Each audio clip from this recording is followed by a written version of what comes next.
ignore the administration and do your job. It doesn't say in your contract that you have to please the administrators.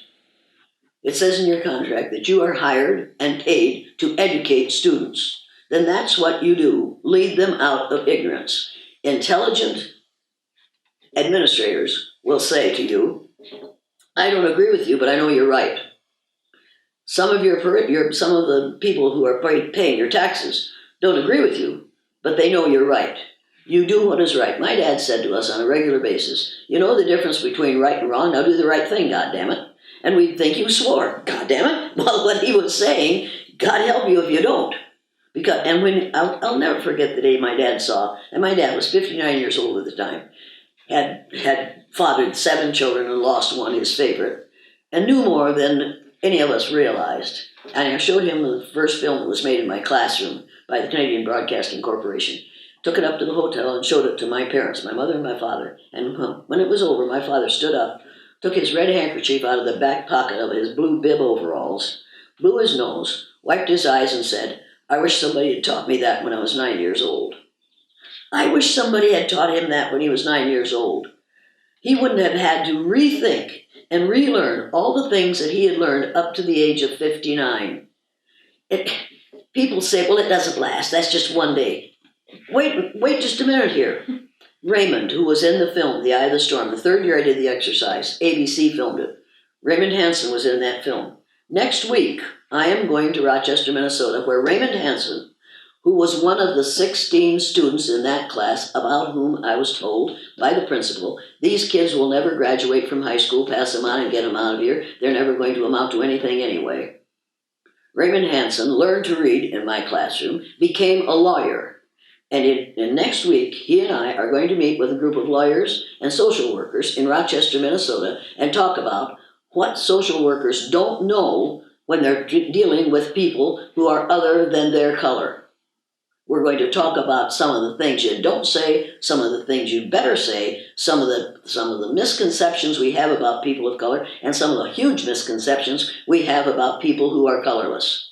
Raymond when he was in 3rd grade, couldn't read above the 1st grade level until he left my classroom, and then he was reading at the 4th grade level. Not because I'm such a superhuman teacher, but because the day he was on the top, he found out how really smart he was.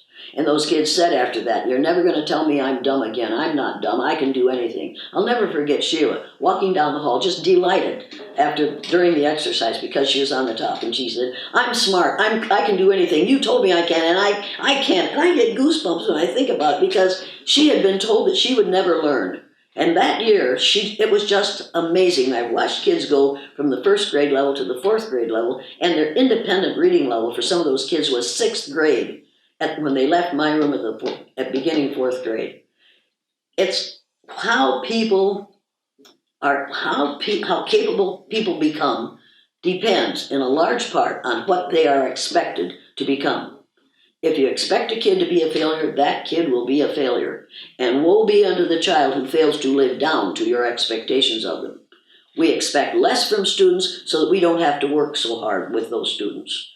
It's a real thrill. It's a real threat to a teacher to have a kid who asks a question that isn't in the book, because then the teacher will have to say, we'll get to that when we come to it. We haven't come to that in the book yet. And when kids ask questions in my classroom, I stopped and said, let's deal with that.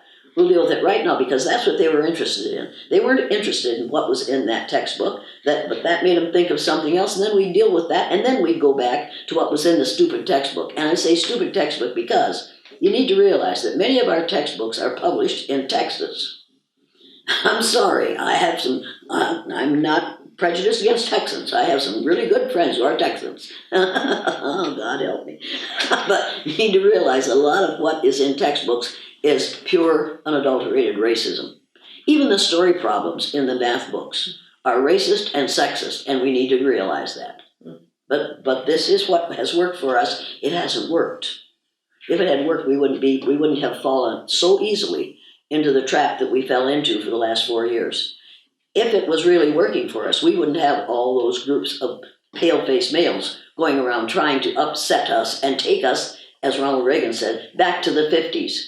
Ronald Reagan wanted us to live as we lived in the 50s. The 50s were great for melanemic males. They weren't worth a damn for the rest of us. They weren't worth a damn for women, nor any people of color.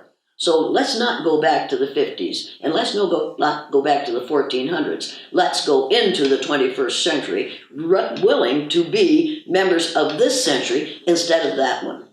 I don't remember the 50s as being great. He did, because that was his heyday.